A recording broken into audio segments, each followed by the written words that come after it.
Vítajte v podcaste Ichthys, tam, kde sociálna práca ožíva. Rozhovory, príbehy a inšpirácie pre každého, kto chce zmeniť svet. Tak sa usaďte, pohoda a ideme na to! Milí poslucháči, milé poslucháčky, vítame vás pri ďalšom našom novom podcaste. Tentokrát budeme riešiť dobrovoľníctvo. Viem, že veľa z vás sa pýtalo, nikto sa nepýtal samozrejme, ale veľa z vás sa pýtalo, že ako sa môžem stať dobrovoľníkom v Ichthyse. Tak dnes sa o tom porozprávame s našou Aničkou, ktorá je koordinátorkou dobrovoľníkov a má na starosti všetky tieto záležitosti. Takže ja vítam našu Aničku. Čau Anička, jak sa máš? Pozdravujem ťa. Tak ahojte, ďakujem za pozvanie. Mám sa veľmi dobre.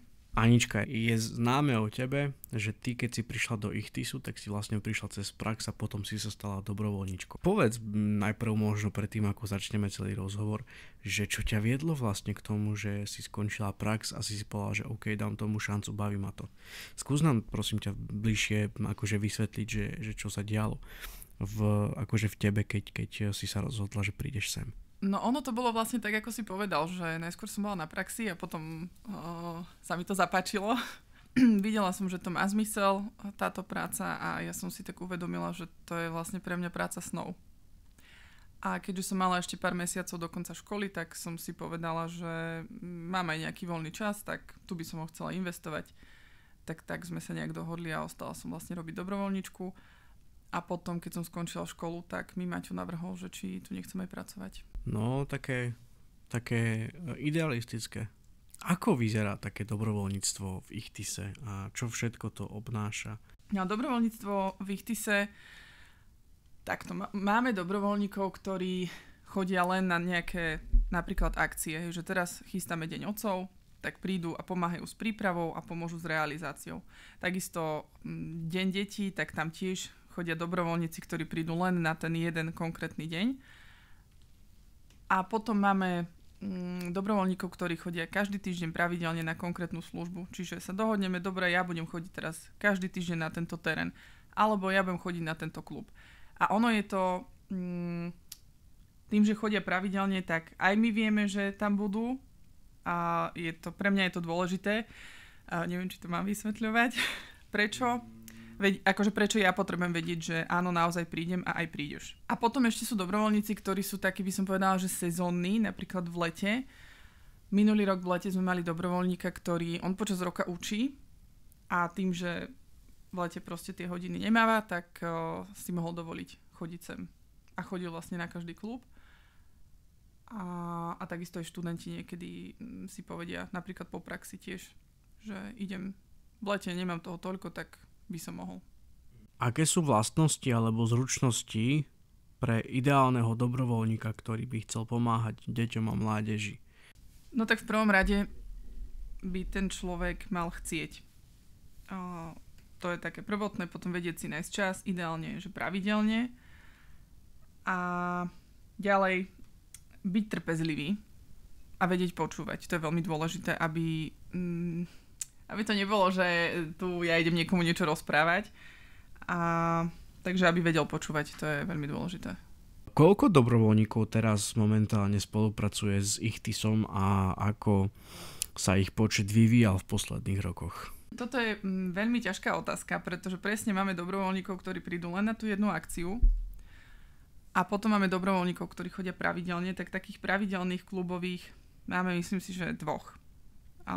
Takých, čo naozaj...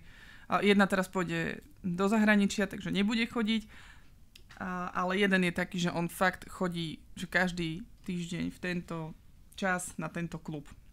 A potom máme dobrovoľníkov, momentálne 3 takých, ktorí ešte sú vo fáze, že nemajú dobrovoľníckú zmluvu, len uvažujú nad tým, povedali, že by chceli byť, takže sú v tej takej medzifáze, ktorú potom vysvetlím. A dokopy ja som ich narátala okolo 8, hej, keď rátam všetkých týchto. Ale že naozaj pravidelne každý týždeň na tom klube máme jedného, plus tú jednu, ktorá teraz nebude môcť chodiť. Lepšie mať jedného stabilného, jak 20, ktorí sú rozlietaní a je tam chaos potom, takže asi je to dobre takto. Teraz prejdeme k tomu, že vlastne ako taký nábor toho dobrovoľníctva prebieha. Že čo vlastne musia robiť nejaké testy, psychotesty alebo fyzické testy, alebo že o čo ide. Tak skús nám to prosím ťa priblížiť viac. No tak ono to prebieha asi tak, že keď sa niekto rozhodne, že chcel by byť dobrovoľníkom, dá vedieť. Buď zavolá, napíše mail. Ja ho nechávam trošku ako keby vychladnúť, lebo ten človek, keď sa rozhodne, tak je plný takých endorfínov, že áno, chcem a idem. A ono to vychladnutie vždycky príde, takže lepšie, keď to príde skôr, ako začne. A vlastne sa ozývam väčšinou tak po mesiaci a nemám to, že nie je to moja lenivosť alebo niečo, ale je to odporúčanie naozaj. Keď som bola na stretnutí koordinátorov, tak toto tam odporúčali, takýto postup. Keďže u nás nie je nejaké výberové konanie, nevyplňajú sa žiadne dotazníky, testy, tak my vlastne máme ďalší krok taký, že pozveme toho nádejného dobrovoľníka alebo záujemcu o dobrovoľníctvo k nám na stretnutie, kde si vyjasníme nejaké motivácie, prečo chce k nám ísť, odkiaľ sa nás dozvedel a zároveň, že čo je to za človeka, nech nám povie niečo o sebe. Potom sa prechádza na školenie, kde mu ja vysvetľujem, ako fungujeme, nízkoprahové princípy, aké máme služby, čo vlastne sa od neho bude očakávať, čo on môže očakávať, čo sa môže udiať, čiže nejaké krízové scenáre si prejdeme, etický kódex, predstavím mu tým a tak ďalej. Hej, že to je tak v skratke, že čo sa rieši na tom školení. A potom vlastne sa dohodneme na 3 službách, že si pôjde vyskúšať aj terén, aj klub mladších, klub starších a potom sa znova stretneme a povieme si teda, že aj on ako sa v tom celom cítil, že či naozaj stále chce a aj my mu povieme, že či áno alebo nie, lebo teda nie je to o nejakej prieberčivosti, ale zase nemôžeme úplne hocikoho, hej, k deťom púšťať. Je to zodpovednosť aj naša, hej, keď niekoho teda zoberieme ako dobrovoľníka a zároveň ja som navrhla teda, aby boli 3 rôzne služby, kde sú aj rôzni kolegovia, aby to nebolo len o mne, ale aby aj iní, aj ten dobrovoľník, aby videl, hej, ostatných a videl, ako sa mu s nimi pracuje, lebo je to veľmi dôležité, aby jednoducho bol zohratý tím na tej službe. Takže takto nejako to prebieha. No a potom už sa vlastne dohodneme, že či na ktorú službu chce chodiť, ako často môže chodiť, lebo tak hej, niekomu viacej sadne terén, niekomu viacej sedia mladšie deti, niekomu tá mládež, takže to tak nejako prispôsobujeme potom. Takže teda nie sú tam žiadne vojenské testy alebo nejaké psychologické tieto úvahy a je to úplne bezpečné a podľa mňa aj dosť také vyspelé a zodpovedné. Ten prístup aj ten výber k tomu, aký máš, takže či už pre toho nádejného dobrovoľníka alebo pre teba samotnú a pre ich TIS je to veľmi dobré, že ako to máš nastavené teraz. Prejdeme na ďalšiu otázku a tá ďalšia otázka je, že či máš nejaký príbeh, nejaké inšpiratívne svedectvo dobrovoľníka, ktorý obzvlášť zaujal, alebo tak. Nemusíš rozprávať o mne, hej, ale... Ty nie si dobrovoľník. Sakra. Tak keď je niečo, tak skús. Tak pre mňa je každý dobrovoľník inšpiratívny. Už len v tom, že si nájde ten čas, ktorý venuje druhým. Ale ja som tak rozmýšľala nad tým, že čo vlastne poviem pri tejto otázke. Všetko sú to muži, o ktorých idem teraz hovoriť. A nie je to vôbec nejakou mojou zaujatosťou. Ale teraz naozaj máme viac mužov dobrovoľníkov. Čož je také zaujímavé, lebo vždycky tu bol pretlak žien aj v pracovnom tíme. A ja sa veľmi teším z toho, že je tu viac mužov. Že nie je kvôli nám, ale kvôli deťom a mládeži. Že aj oni to úplne inak berú, keď sa im nejaký muž dospelý venuje im ten svoj čas, zahrá si s nimi či ping-pong alebo nejakú hru. A teda prvý je taký ten, ja som ho už spomenula, ten učiteľ, lebo on sem dochádzal do Bratislavy z Trenčína. Že proste on si sadol na vláčik, po obede venoval deťom a potom večer išiel zase na vlak naspäť, tak to pre mňa bolo, že wow, doteraz je. Máme dobrovoľníka, ktorý bude mať 70 a on on sa perfektne udržiava vo forme. Nikto by mu netypol ten vek. A už len preto je pre mňa takou inšpiráciou. A zároveň on nám teda robil inštruktora na lyžiarských, učil decka hrať ping-pong a on je z tých, ktorí nechodia pravidelne na každý klub, on sa tak občas zjaví. a skôr pomáham presne na tých akciách, ale on má prístup taký, že on niečo vie a chce to odovzdať. Takže to je zase nejaký taký akože opačný protipol proti tomu, že veľa ľudí robí dobrovoľníctvo preto, aby niečo získali alebo sa niečo naučili, ale aj toto je tá možnosť, hej, že ja niečo viem a chcem to odovzdať. Tak on je tiež taký inšpiratívny. A ešte by som spomenula jedného toho nášho pravidelného, tak on vlastne začínal v programe Som tu pre teba. Oni doučujú, vlastne je to cez BDCčko, to je Bratislavské dobrovoľnícke centrum. A vlastne tam je skoordinované vzdelávanie, teda figu, cez BDCčko. A vlastne doučuje, je to pravidelné každý týždeň s tým dieťaťom a on sa takto dostal k nám a vlastne on sa začal zaujímať o to, že čo robíme, potom sa zaujímal, že či môže prísť na klub sa pozrieť, ako to vyzerá a myslím, že minulý rok v lete sa tak spýtal, že či by mohol aj on robiť dobrovoľníka priamo akože na klube a teraz viem o tom, že chce ísť študovať sociálnu prácu. Takže že myslím, že aj jemu dobrovoľníctvo zmenilo v tomto život. A teda nebudem hovoriť o jeho nejakých súkromných veciach, o ktorých viem, ale že tiež je pre mňa inšpiráciou. Že on sa nejako v tom našiel.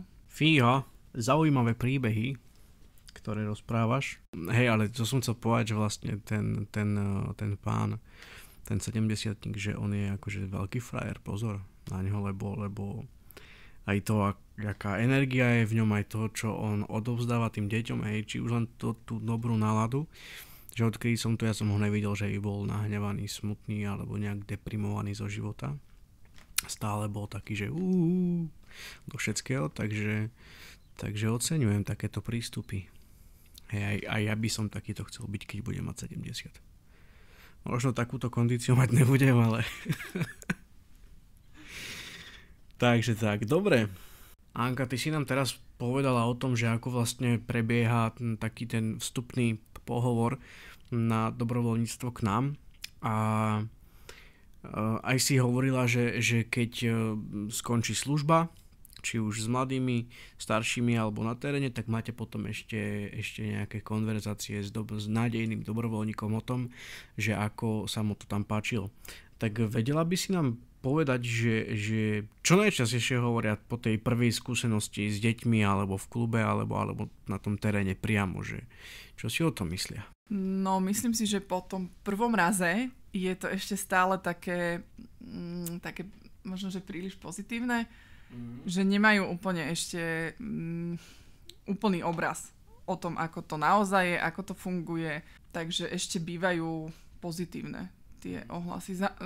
Záleží, hej, že aký bol ten klub, aké tam boli deti, alebo akú mládež stretli, hej, lebo máme rôznu mládež v Devínskej, v Dubravke. Niekedy mládež, partia príde v dobrej nálade, niekedy v takej horšej, niekedy si prídu porýpať do nás. Takže ono je to veľmi individuálne, ale naozaj si myslím, že už také nejaké zhodnotenie môžu povedať, že ja neviem, po 2 mesiacoch? Že aby to bolo nejako tak relevantné, lebo ešte ten prvý raz je to veľmi také super, všetko je super proste. Ono tam ide o to, hej, teda naša práca je o vzťahoch a tie sa vytvárajú tak, ako to majú deti nejako, tak to majú aj dospelí, každý má ten čas inde, kedy si niekoho pripustí. Čiže po tom prvom raze ešte ho možno len akože nejako tak buď ignorujú, alebo ho proste áno, registrujem ťa, ale nepoznám ťa ešte, tak ja ti nebudem nič hovoriť, hej, že toto je tá realita, takže ono, ten prvý raz je to ešte také, že ťažko to asi zhodnocovať.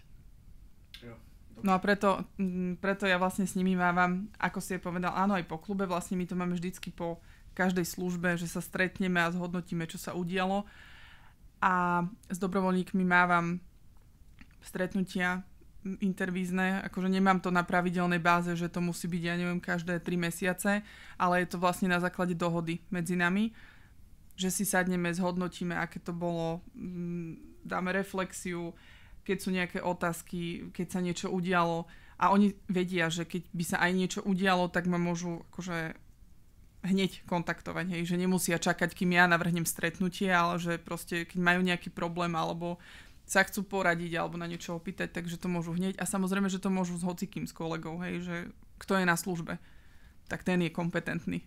OK. Ty tu hovoríš o nejakej triezvosti, o tom, že sa to dobrovoľníctvo berie naozaj vážne a že to není iba, že nejaký Ferko príde pozdraviť deti a že len tak. Ako podporujeme a motivujeme dobrovoľníkov, aby u nás ostávali dlhodobo, keďže dobrovoľníctvo znamená, že idem v podstate slúžiť a zadarmo, hej, že to není práca, ale že idem ako keby že dobrovoľníčiť. Takže ako my podporujeme dobrovoľníkov, no tak ako si povedal, že dobrovoľníctvo je vlastne zadarmo, že je to nejaká dobrovoľnícka činnosť vykonaná pre niekoho iného bez nároku na odmenu, vo svojom voľnom čase, mimo práce, mimo štúdia. Čiže vlastne ja niečo robím, áno, zadarmo, bez toho, že by som niečo za to očakával. Všeobecne výhody dobrovoľníctva. V prvom rade je to zmysluplne strávený voľný čas. Získavam dobrý pocit zo seba aj z toho, čo robím. A zároveň získavam aj nové skúsenosti a zručnosti, alebo naopak ich odovzdávam niekomu, tak ako som hovorila o tom našom dobrovoľníkovi. A taktiež nové kontakty, nové priateľstva. No a v neposlednom rade robím ten svet okolo seba lepším a krajším. A pomáham niekomu, kto to potrebuje. To sú akože všeobecné výhody dobrovoľníctva. Ako ich podporujeme a motivujeme my? No takto, keď sa niekto rozhodne, že ide odísť, lebo ide do zahraničia alebo ide študovať, no tak tam akože sa môžeme aj pokrájať. Ako som spomenula, tým, že máme aj tie intervízne stretnutia, že sa venujeme dobrovoľníkom, dávame im spätnú väzbu, my si od nich pýtame spätnú väzbu, zhodnocujeme, čo sa dialo. Akože nerobíme analýzy každý týždeň, hej, že zase to by bolo trošku psycho, ale tak nejako s dobrou mierou a rozumne. Pre mňa, ale vlastne aj pre mojich kolegov, keď sme sa o tom bavili, každý dobrovoľník je vlastne súčasť tímu. Že my nerobíme rozdiely, že ty si niekto menej len za to, že si dobrovoľník a ja tu mám pracovnú zmluvu. Takže sú súčasťou tímu, sú tak braní, keď máme team buildingy, tak ich pozývame, keď máme napríklad vzdelávanie alebo supervízie, tak tiež sa tam môžu zúčastňovať. Takže tak ich vlastne ako keby berieme medzi seba ako ľudí, hej, že oceňujeme ich vlastne slovne. Hej, áno, občas na Vianoce sme robili také pozdravy, teda som robila pre dobrovoľníkov, že aby bolo aj niečo hmatateľné, ale ono to nie je o tom, že to je také veľmi symbolické, že tam treba proste cez tú spätnú väzbu ohodnotiť, oceniť. Hej, že aj keď napríklad chodil ten z Trenčína, tak to bolo také, že niekoľkokrát som mu to povedal. Ja som teda človek, čo vidí pozitíva aj tam, kde druhý ich nevidí. Možno sa to tak nezdá mojim kolegom, ale naozaj takto fungujem a v každom hľadám niečo dobré. Takže myslím si, že to viem vyzdvihnúť. A takisto aj kolegovia. Myslím si, že mám veľmi dobrých kolegov, takže aj vnímavých. Takže tiež toto vedia. Že nie je to len o mne, že vlastne aj tí dobrovoľníci, oni to aj vedia, že nekomunikujú len so mnou. Hej. Že ja som tá prvá na rane, že keby bolo treba niečo riešiť, ale s hocikým. Že fakt sme tu na jednej lodi. A to teda verím, že to ich aj motivuje, aby ostali. Lebo ono, keď niekto je taký typ človeka, že potrebuje vidieť výsledok za svojou prácou, tak toto dobrovoľníctvo nie je úplne pre ňoho vhodné. Že to je také, že áno, ty si choď tam, že kde, ja neviem, revitalizujú záhradku alebo natierajú plot, lebo ty na konci dňa vidíš, čo si urobil a proste ideš s tým vedomím, že áno, toto je moja práca. Toto som tu urobil pre nich. Ale to sú tak dlhodobé procesy, že tu sa to nedá úplne takto vidieť. Tu po pol roku napríklad ten pravidelný dobrovoľník, čo chodí na každý klub, tak tiež to vyzeralo tak, ako že nie, ako však on si s nimi len ping-pong zahrá, hej. Že on je taký introvert, takže on nie je úplne na hlboké rozhovory, ale keď dvakrát po sebe neprišiel, tak sa zrazu začali pýtať, že ale kde je, prečo tu nie je, kedy príde. Takže aj to je taká spätná väzba aj pre ňoho, že niekedy stačí naozaj len ten čas venovať. Anička, počuj, keď dojdú dobrovoľníci dobrovoľníčiť, tak čo je dôležité, aby robili a čo nerobili? Lebo to je tiež pri práci s deťmi je to veľmi, by som povedal, že možno aj ohrozujúce, ak príde niekto, kto nepozná akože fungovanie medzi dieťaťom, medzi tým dospievajúcim a medzi tým pracovníkom, že ako vlastne by to tak malo fungovať a ako by to fungovať nemalo práve. Že vedela by si nám niečo takto priblížiť? No ono, tieto veci ja vždycky preberám na školení s dobrovoľníkom. Akože stalo sa, že to nebolo úplne dostatočne asi, alebo neviem, či odkomunikované, alebo pochopené, lebo presne tie isté veci sa potom diali. Ono, a to hovorím aj tým, čo k nám prídu na prax, že ty, keď sa budeš vpíjať do sedačky a nebudeš sa zapájať, že ty tam musíš byť niekde iniciatívnejší v tom, že napríklad na klube, prídu na klub decka k nám a nemôžeš len sedieť a čakať, že niekto príde za tebou a osloví ťa, že poď sa so mnou hrať, lebo tak toto nebude. A teda bežné deti to takto nerobia. V tom prípade treba, aby, ja neviem, poďme si zahrať toto, hej, vyskúšať, alebo keď aj ti povieme, že budem to teraz hovoriť na teba, hej, že ty si ten dobrovoľník a povieme ti, že na tento klub mladší chodia tieto decká, títo majú radi, ja neviem, ping-pong, títo si radi zahrajú toto a ty, keď sám od seba navrhneš, ideme si zahrať ping-pong, tak už to je presne ten krok, ktorý ty spravíš k tomu dieťaťu. Jasné, že po tom prvom klube nebudete najväčší kamoši, teda možno hej, ale tiež to nie je bežné. A potom taký nežiaducí je opačný extrém, keď dobrovoľník proste to dieťa prevalcuje. Alebo teda nemusí to byť, že dieťa, môže to byť mládež, mladý dospelý alebo dospievajúci, že jednoducho jedna otázka za druhou ide a potom poučuje a tak ďalej. Ako, to je tiež, že ako náhle sa začne poučovať, tak tam je stratený akýkoľvek kontakt. A nehovoriac o tom, že keď to spraví niekto na prvom, druhom stretnutí, že to je akože mne to hlava úplne neberie a presne sú to veci, ktoré ja niekoľkokrát na tom školení zopakujem. Ale áno, žiaľ sa nám to stalo, no. Počúvam proste, idem si po svojom, no.